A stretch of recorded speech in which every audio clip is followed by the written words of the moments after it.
दूसरों की बात कर रहे हो, अपनी बात कर रहे हो।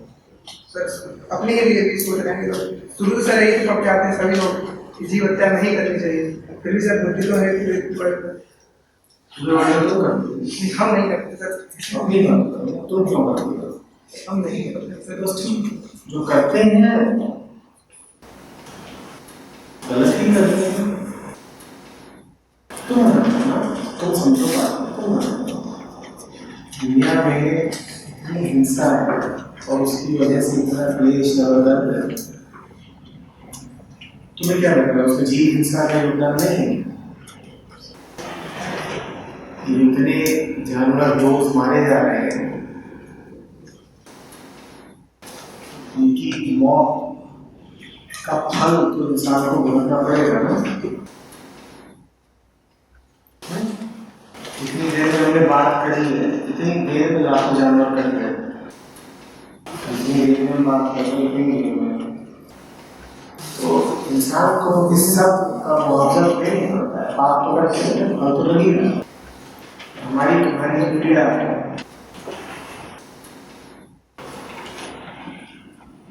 और कई बार तो अकारण हमारी पीड़ा है जिसका हमें समझ में नहीं आता क्यों हमें इतनी परेशानी है।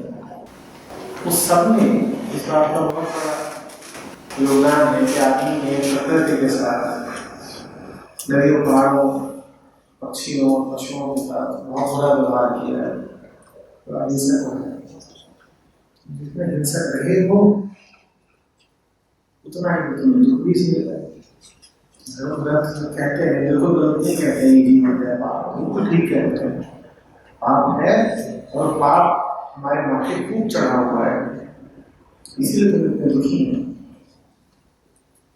इसीलिए तुम हमारा विनाश की ओर बढ़ रहे हैं। इंसान यही थोड़ी विनाश की ओर बढ़ रहा है, वजह है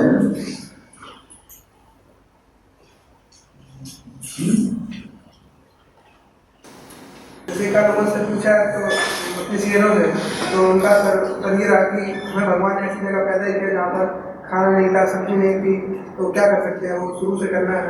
और अगर ऐसा खाएं पिएंगे नहीं तो ज़्यादा बढ़ जाएंगे मात्रा, तो इंसान का रहना मुश्किल हो जाएगा। इंसान अगर न रहे तो ये इतने बढ़ जाएंगे कि उसकी वजह से दुनिया में आफत आ जाएगी। ये कैसा है? ये सिर्फ तुम अपना चटोरापन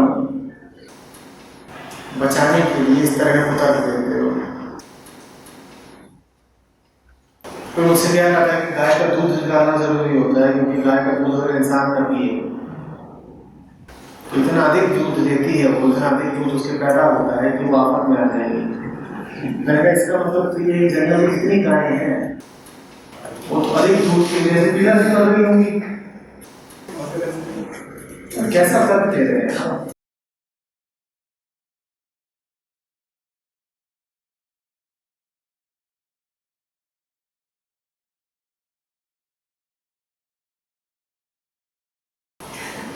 इंसान कभी ऐसी जगह पैदा नहीं हो सकता है जो उसके परिपालन के लिए सर्वथा प्रतिकूल हो।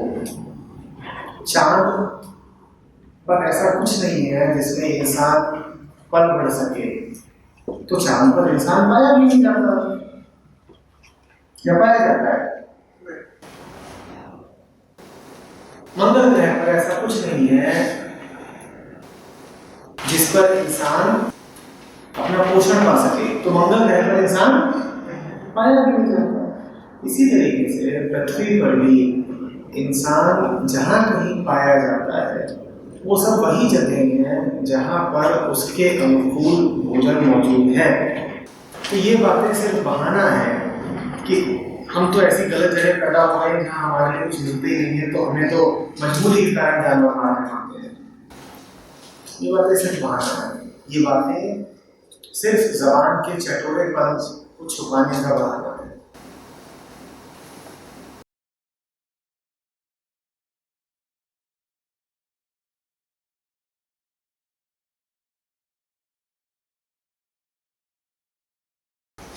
तुम्हारी आंतों में 1000 तरीके की बैक्टीरिया हैं, वो प्रतिपल बढ़ रहे हैं, घट रहे हैं, बढ़ रहे हैं। वहां तुम्हारे पास कोई जिम्मेदारी नहीं है उनको बचाने की, क्योंकि वो घटना तुम्हारी चेतना के बाहर की है, उसमें तुम्हारी मर्जी का कोई महत्व ही नहीं है। तुम सांस ले रहे हो, सांस लेने के साथ अनगिनत छोटे मोटे जीव तुम्हारे फेफड़ों में पहुंचे, उनकी मृत्यु हो सकती है, पर वो जीव हत्या नहीं है। वो वैसे ही है तुम्हारी आंख की बैक्टीरिया, उनको तो तुम्हारे सिस्टम का हिस्सा गिना जाना चाहिए, वो तुम है, तो उसमें हत्या जैसा कुछ नहीं है। बाकी तुमने पौधों और पेड़ों के बारे में जो कहा बिल्कुल ठीक है। अगर कोई इंसान पौधे को मार के खाता है तो वो पाप है। इसीलिए जो चैतन्य लोग हुए हैं उन्होंने पौधों को मारने से इनकार किया, और प्रकृति ने इंसान के लिए ऐसी व्यवस्था बिल्कुल कर रखी है कि वो पौधों को मारे बिना भी खूब पौष्टिक भोजन खा सकता है। उदाहरण देता हूँ, पेड़ से फल गिरता है, वो फल अपने आप गिर रहा है, और जब तुम उस फल को खा रहे हो तो उससे पेड़ को फायदा ही हो रहा है, क्योंकि तुमने यदि फल खाया तो तुम्हारे माध्यम से पेड़ के बीज अब दूर तक पहुंच गए, पेड़ को फायदा हो गया। प्रकृति ने खुद ऐसी व्यवस्था बनाई है कि तुमने और पेड़ पौधों में एक समायोजन है। कोई जरूरी नहीं है कि तुम पेड़ों को या पौधों को भी काट ही डालोगे। आप उदाहरण के लिए पेड़ की पत्तियां अगर खाते हैं और एक सीमित मात्रा में आप पेड़ की पत्तियां लेते हैं तो पेड़ पर कोई असर नहीं पड़ता। क्यों? क्योंकि पत्तियां उंगलियों की तरह नहीं है। आप पत्तियां तोड़ेंगे तो नई पत्तियां आ जाएंगी, पर अगर आप किसी जानवर की उंगलियां काट के खा देंगे तो आपने उसे जीवन भर के लिए अपमानित कर दिया।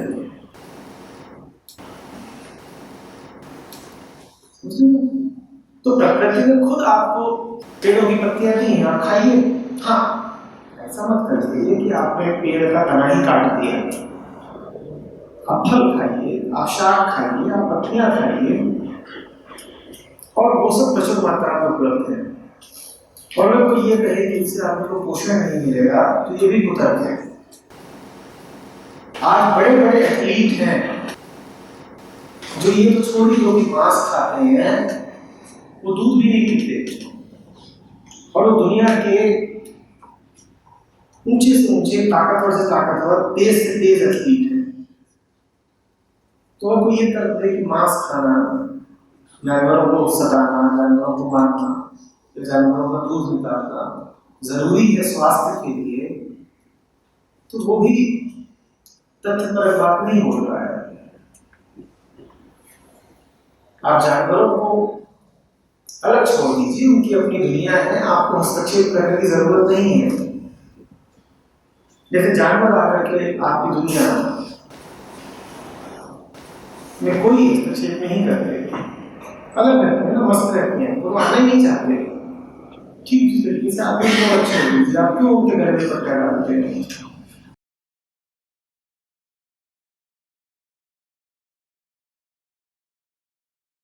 ये सवाल शेर को पूछने दो। शेर के लिए शेर का धर्म, मनुष्य के लिए मनुष्य का धर्म। कभी शेर आकर के मुझसे पूछेगा कि मैं जीव हत्या करूं या ना करूं, तो शेर से बात करूंगा। तुम शेर नहीं हो ना, तो शेर के पीछे छुप करके मांस क्यों खाना चाहते हो? कि अरे शेर खाता है तो मैं भी खाऊंगा, तुम तो शेर नहीं हो। और अगर जैसे शेर मांस खाता है वैसे तुम भी मांस खाना चाहते हो, तो जैसे शेर शिकार करता है जरा वैसे शिकार भी करके दिखा दो। वो जंगल का राजा है और तुम जंगल में जाओ तो बाजा बज जाएगा, तब सिंह नहीं रह जाओगे।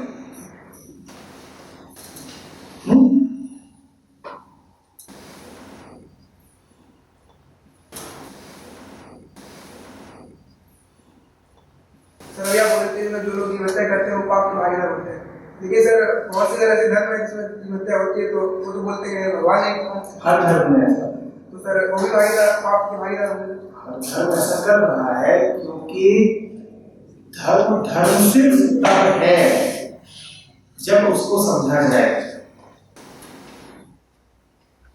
देखो बेटा, जीव हत्या बुरी इसलिए है क्योंकि जीव हत्या हिंसा है। ठीक अभी जैसे तुम सवाल पूछ रहे हो, हिंसा समझते हो क्या होता है? दूसरे को आहत करने, सताने का भाव। अगर तुम ये सवाल भी इसलिए पूछ रहे हो क्योंकि तुम किसी को सताना चाहते हो, परेशान करना चाहते हो, तो अभी तुम ठीक वही काम कर रहे हो, जीव हत्या। और तुम्हारी आंखों में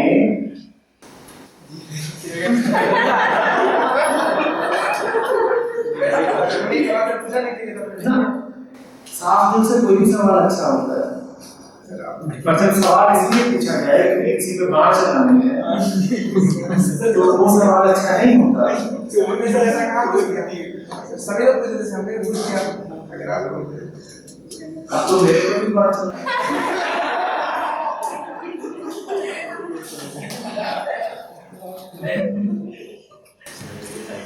कहीं पे मिलाने, कहीं पे निशाना। सवाल मुझसे पूछ रहे हो, निशाना किसी और पे है। समझ रहे हो ना बात? हिंसा हजार रूपों में अभिव्यक्त होती है, जीव हत्या उसमें सिर्फ एक रूप में। हो सकता है कि कोई शुद्ध शाकाहारी है, लेकिन वो बड़ा हिंसक हो सकता है, बहुत हिंसक हो सकता है।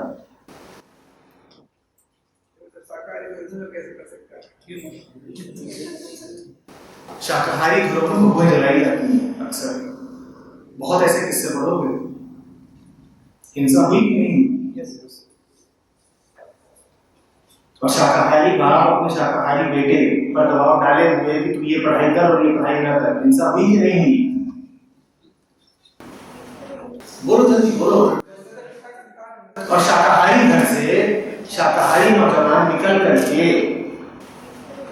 सेना में चला गया और वहां गोली चलाने का अभ्यास कर रहा है, हिंसा का अभ्यास कर रहा है या नहीं कर रहा है?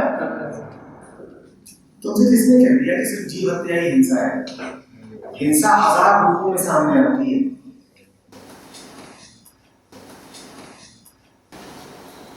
और एक बात और समझना, तुम्हें धर्म की बात करते हैं, कोई धर्म ऐसा नहीं है जिसने धर्म के नाम पे पर्यावरण को, जानवरों को और बाकी दुनिया को परेशान न किया हो। कोई धर्म ऐसा नहीं है। और मैं ये भी बता दूं,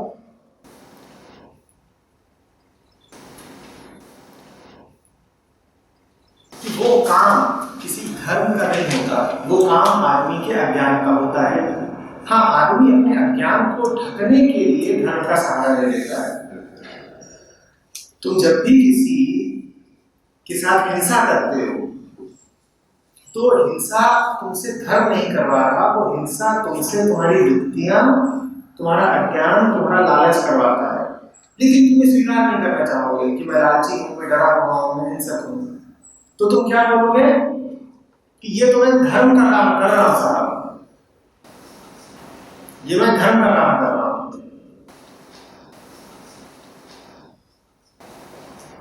धर्म नहीं जिम्मेदार है इसके। धर्म अगर वास्तव में धर्म है तो वो तो तुम्हें शांति की ओर ले जाएगा,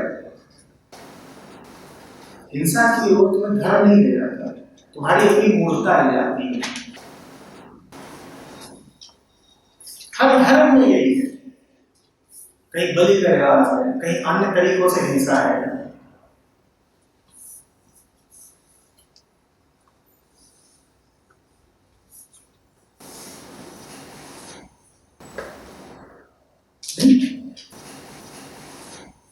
धर्म को नहीं, अपने अज्ञान को जिम्मेदार बनाओ।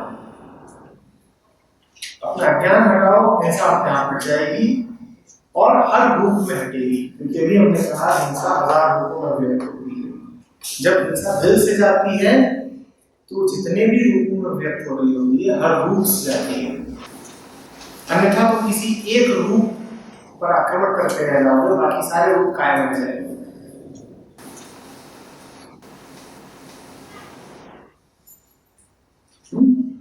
अज्ञान ही हिंसा है। ये समझ लो कि बात? जहां अज्ञान है वहां हिंसा होगी ही होगी। जहां अज्ञान है वहां हिंसा होगी ही होगी। जहां कहीं भी हिंसा देखना, समझ लेना कि ये लोग ना समझ रहे हैं, बात समझते नहीं, अज्ञानी है।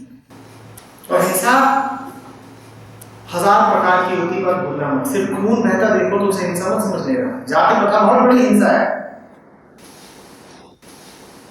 आदमी को जन्म और रक्त के नाम पे ऊंचा या नीचा घोषित कर देना क्या हिंसा नहीं है? बहुत बड़ी हिंसा है। और उसके पीछे क्या है? अज्ञान ही तो है। दहेज हिंसा नहीं है।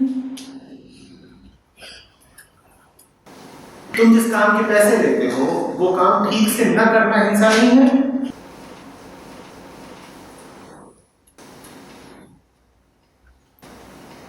पर्यावरण को तुम अपनी गाड़ी के धुएं से दूषित करते हो, ये हिंसा नहीं है? बोलो जवाब। सारी हिंसाएं, फिर से कह रहा हूं, अज्ञान जनित होती हैं। और जब ज्ञान उठता है, जब बोध उठता है, तो हिंसा का एक प्रकार नहीं, सारे रूप हटते हैं।